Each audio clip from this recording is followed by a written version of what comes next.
I'm excited to share with you all that I've contributed a chapter to the newly published Anxiety Relief Handbook. The handbook provides a unique window into 11 highly effective complementary therapies for you to sample on your quest to ease anxiety. The ebook is available on my website, happynurse.com.au/anxiety relief handbook. We have an ability to respond to a situation. That is learnt behaviour that we cultivate over time. So sometimes you're going to respond, and then after you've responded, your behaviour, and you're going to be like, where did that come from? Why did I say that? Why did I do that? And this is that learnt behaviour, and you're working on a default mechanism here. I think it's really important to honour that process and to actually understand that sometimes you're just working based on this default patterning.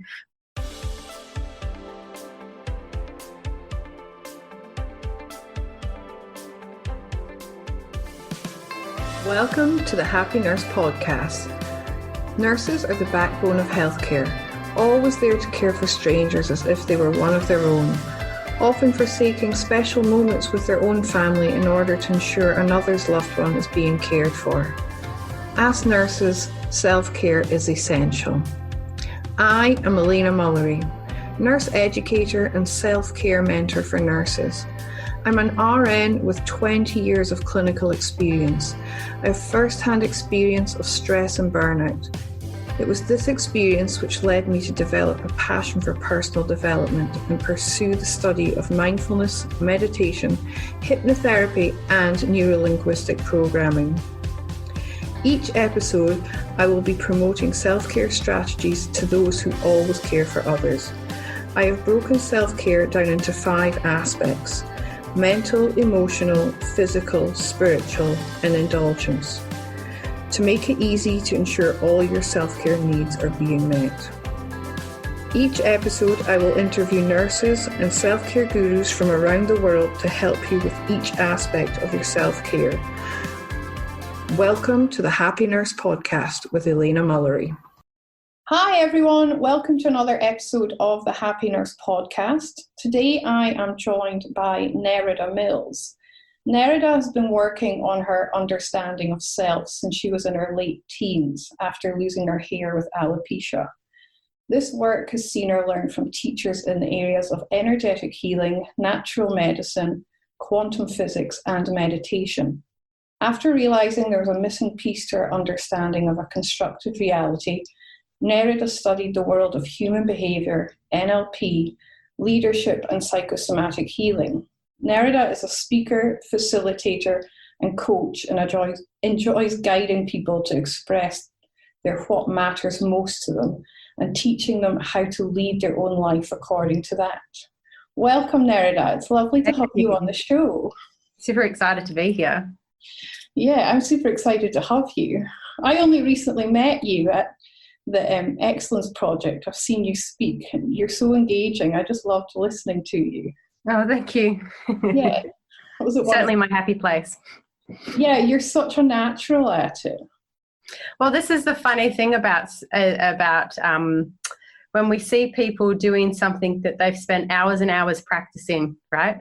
And then all of a sudden it's like, oh, it's so natural because you get to see the effect of all of those hours of screwing up and making mistakes and, stumbling along to figure out who we are. So, you know, it's nice to be seen in that, but I'm very mindful of the perception that people can have around this idea of someone being a natural or something being easy for somebody else. It's like, well, no, these things that we cultivate in ourselves can appear to be natural or can appear to be easy to the outside world, but it's something that we've had to spend time and energy cultivating. So yeah, it's available to everybody in that way. Yeah, totally. And it's also realizing that it's okay to make mistakes. We're all human. Oh, yeah. That's an inevitable part. Yeah, I've been there with you. I've done a heap of training to be able to get to this point too. But it's worth it in the end, as you know. Yeah, absolutely. So we'll jump into the questions. As you know, I'm the founder of Happy Nurse. I promote self-care strategies to nurses and healthcare workers. Love it. As a part of this, I encourage nurses, healthcare workers, to have a non-negotiable in their self-care. What would be your non-negotiable? So my non-negotiable is a little bit different to a lot of people's. Mine is to follow my own intuition and to follow my own guidance. I found over the years, self-care has been something that I've had focus on for a really long time.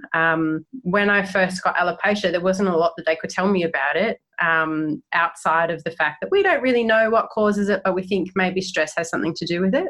So since that time, I have been mindful of making sure that my stress levels are relatively well managed and that my self-care is at the forefront of what I do. And so I've gone through being dogmatic around my self-care, of being like, it has to be done this way. And if I don't sit down and do my meditation every day, then I'm failing at my self-care. And if I don't, do whatever skincare routine, then I'm failing at that. And what I found is that pressure often is basically adding more stress rather than taking away any stress in my self-care routine. So now it's really more about acknowledging that what I need for myself changes on a daily basis. And I have a personality trait where I have a high need for variety. So it's important for me to change those things up. And so for me, it's about following what is right for me in a given day or in a given moment and honouring that, and not needing to fit into somebody else's box of what it means to do self-care, or what it means to be spiritual, or what it means to be effective, or what it means to be a leader. Like, it's all got to be about where my soul is driving me and where my desires are driving me in that moment. Yeah, that's beautiful. I'm a bit like you as well. I always encourage everyone with their self-care to offer themselves the same compassion that they so freely give to their patients, because absolutely, some days you just don't feel like doing some of it, and that's okay. It's some days self-care is about giving yourself a break and just like chilling out or resting or sleeping in, or like we met at the Human Excellence Project. So that's, you get up early in the morning, you go dip in the ocean, and it's invigorating and it's amazing and it gives you so much. But sometimes you just need to sleep in. And it's like, if we have this idea that if I don't show up for the dip, or if I don't show up for whatever it is, insert your thing here, then I'm not doing enough for myself. But like you say, if you can bring that level of compassion and be like, well, actually, I just really need to honor my need for rest right now. Yeah, completely. And I've learned that the hard way too. Trying to just push on. I must do my meditation. I must say my affirmations. And then I realized, Elena, no, just do what makes you happy today, and enjoy the downtime if you need the downtime. So, yeah, absolutely. Cool. This leads beautifully on to, I've created a model of self-care that breaks it down into 5 different aspects, just to give us an idea of what self-care means, because there's this misconception out there that it is all meditation or going to the spa or sitting in a bubble bath. So I've broken it down into the mental, emotional, physical, spiritual, and indulgent parts of our self-care. So what to you would be indulgent self-care? So I have 3 children. It's probably the first segue into this. And I've been raising them by myself for, goodness, nearly 7 years now. And so within that, like, my time is very precious. And so most of my self-care comes in very small little segments, 10 minutes here or 10 minutes there. So for me, in the indulgent element of self-care really comes when I can spend larger chunks of time into that, which generally happens when my kids are either preoccupied or not around. So that, that is when I bring in those more stereotypical elements of self-care, probably like that, having a hot bath by myself that's uninterrupted, which is such a rarity. So I feel quite indulgent when I do those things. But, also there's a level of like self-pleasure that comes into that for me as well. Like, that's more of that indulgent, like making myself feel sexy and really loving and honoring my body and everything that it can do. But it's more the stuff that I can do personally by myself without interruption based on the situation that I'm in at the moment, my current life, you know. So, for me, that definitely rings true to that indulgent. Yeah, I'm with you. I mean, I'm also raising two boys on my own, so I totally hear you. It's those micro moments that you can get to just breathe and get present and kind of focus and ground yourself again. So absolutely, and it brings that like exhale to the soul. Yeah, massive. Even if it's just walking around the car at the petrol station before you get back in again. A little bit of peace and quiet. That's so nice. Yeah. Totally. If you enjoy meditating or you would like to give meditation a try, why not head on over to happynurse.com.au/meditation to download my free guided meditation for stress and anxiety relief. It's 12 minutes of pure self-care. Who or what inspires you to be the best version of yourself? I know this is a hot subject of yours because you do a lot of this work with your clients. Yeah, and it's really interesting because I remember doing a project when I was a kid at school, and they asked, who is your inspiration? And even back then, I put my mum down as my inspiration. Everyone else was like, Michael Jordan and Michelle Pfeiffer and like, all the top 80s kind of whatever. And but I've always been inspired by the people who are closest to me. And when I was a kid, it was because I really admired my mum and I admired how much she cared for other people. She's always been a carer of other people. And but more recently, it's more for me about having an ability to show up for the people that I care for the deepest in a way that is in alignment with my intention of how I want to show up. So often what I found for myself and what I've learned through human behavior is that generally when we're in a moment of what we'll call emotional trigger, which can be brought on by stress or emotional trauma or somebody quote unquote pissing you off or pushing your buttons or whatever, when we're in those moments, we default back into the patterns of childhood, right? So we literally become our childhood self in the way that we're then expressing our anger or frustration or hurt. And so for me, becoming who I want to be is so much about being able to hold myself true in those moments.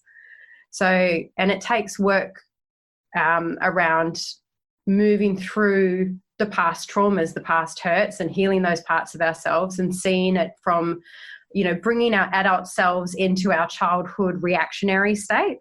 So having an ability to do that so that when I'm meeting people that I love in those spaces, I can meet them in a way that I'm proud of.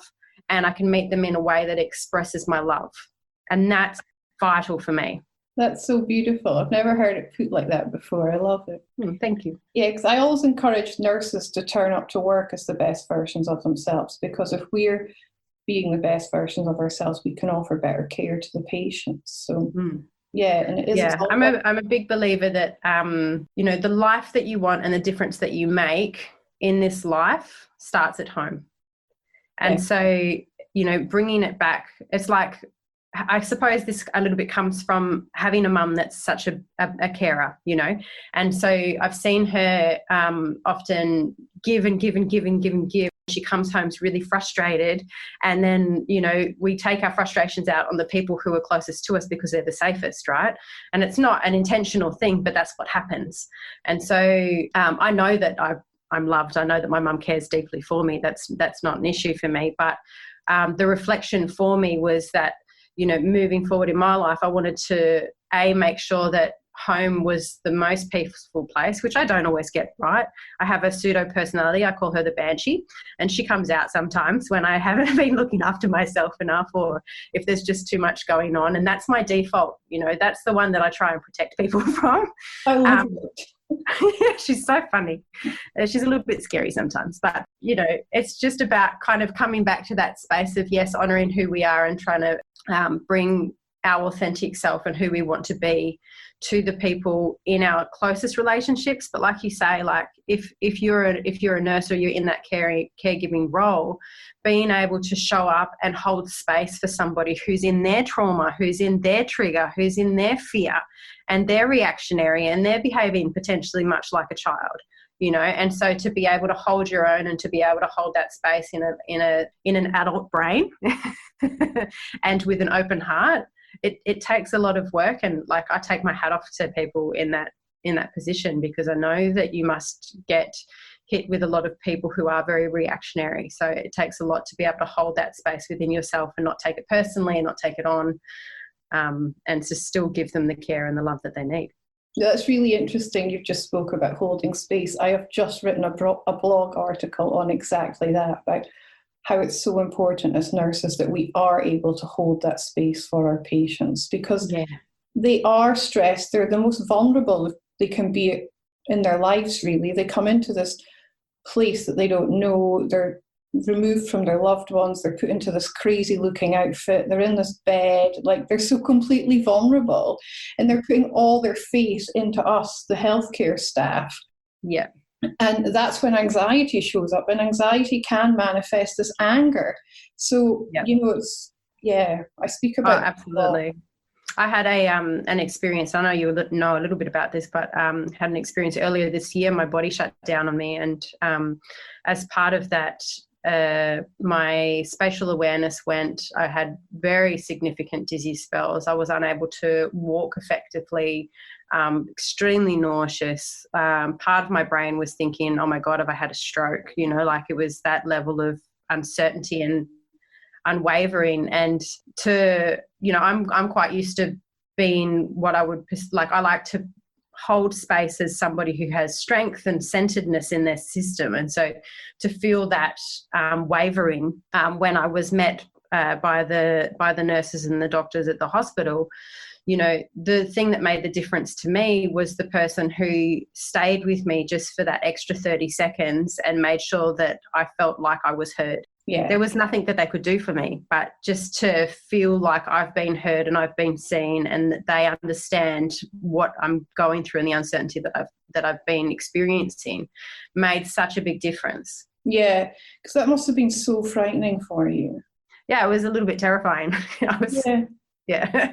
I remember seeing you when you were going through that, and you looked like you were having a really tough time. Yeah, definitely. Glad to see you're on the mend again.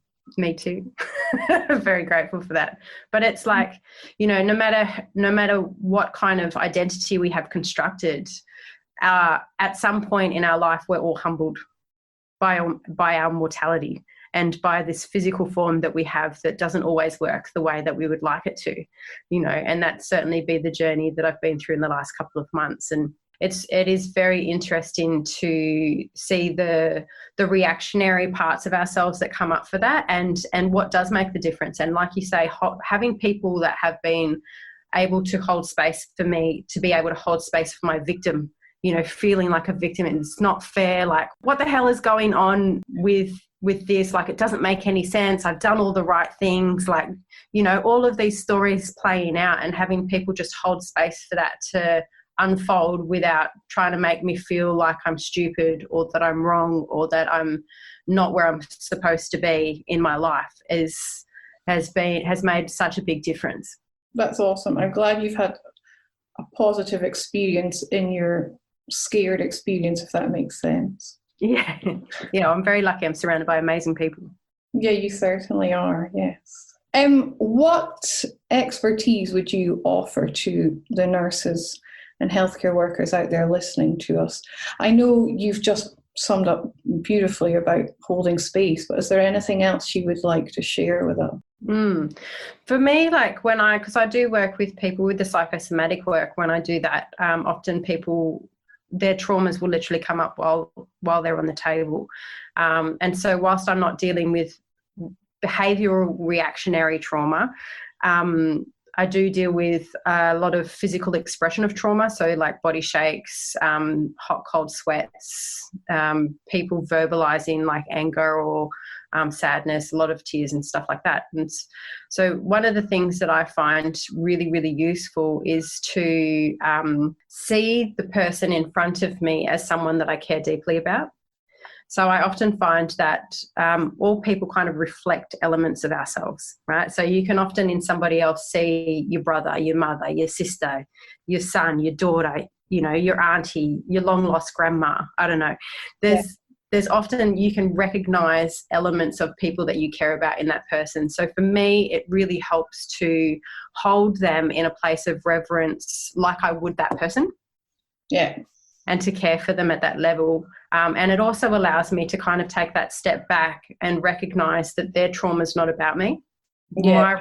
My role in this is making sure that whilst they're in their trauma, they feel supported and loved, because that's basically all you can really do for someone in their trauma. I mean, obviously you guys have the extra toolkit of being able to physically help someone mend something and to help them discover what that could be in the moment. But if you can move in with an energetic and an emotional and mental focus of holding space for someone that you love, then I feel like it's really well received in that way. Yeah, that holding space is so important. And yeah, as I said, I just wrote a blog post about it because it's not something I've ever kind of thought of in my nursing career. I've thought about it in my coaching. Yeah. But I read something at the weekend and I just thought, actually, I do this every single day as a nurse when I'm at the hospital. And absolutely. I don't think we realise it's just something that's innate in us that we do. But it is about recognising when our triggers are being triggered by the patient and absolutely not reacting to them. So yeah. And you know, for me, I find that my life is my best personal development workshop. I've done a lot of personal development, spent tens of thousands of dollars on my personal development, and the most powerful lessons that I've gained has been from opening myself up to the deeper thing that's playing out in the triggers that happen in my everyday. So if I'm triggered by a client, if I'm triggered by my kids, if I'm triggered by my family members, if I'm triggered by Joe Bloggs walking down the street and they look at me funny, whatever it is, right? To actually be able to use that as something that I harness that and I use that as a personal development tool. So it's like, oh, okay, well, what actually is it about them that's triggering me? Because it's not the person, right? Yeah. The person's not grabbing their hand, shoving it in my gut and twisting my stomach inside out. That's not happening. So the trigger lies within me. So what is it about them that's triggering something within me that is being brought up in this moment because I'm capable of healing it right now?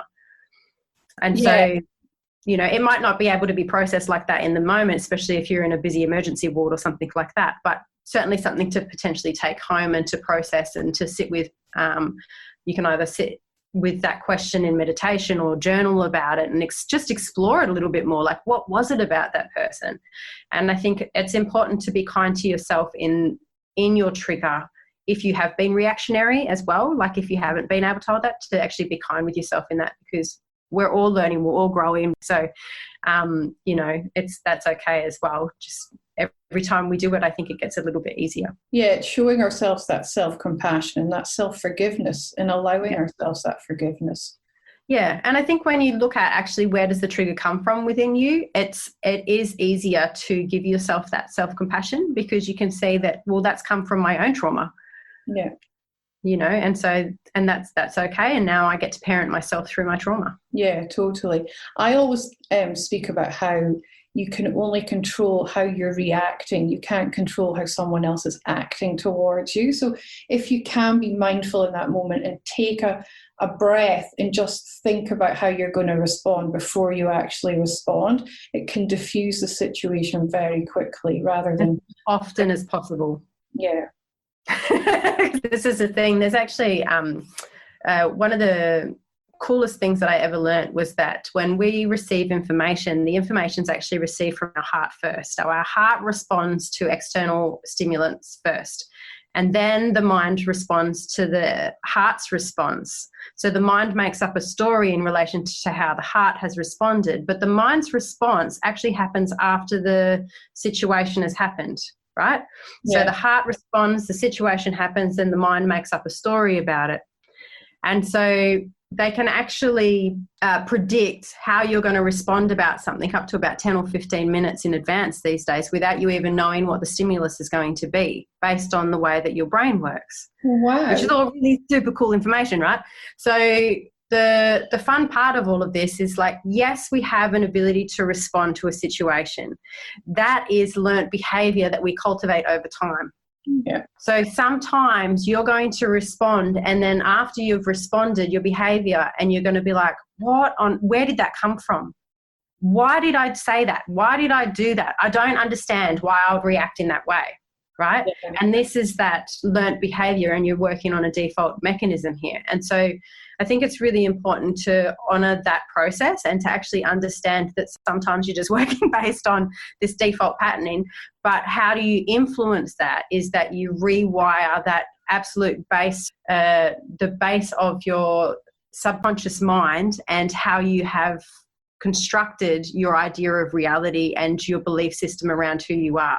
Because if you can change at that level, then your default behavioural response is going to be more in line with who you want to be. Yeah, well, that's awesome. Which is a really creative way of saying it, but it's very cool.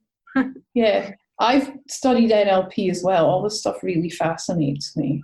So. Yeah, it's super interesting. I love it so much. The subconscious is so powerful. Yeah. Yeah, it's that question of, what comes first, the egg or the chicken, often. Yes, very true.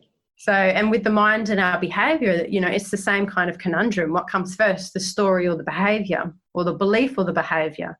And so they do this intermittent dance between one another, and they feed off one another. So, I think it's important to influence where you can and be kind to yourself when it didn't work out the way that you wanted it to. Yeah, totally. Yeah.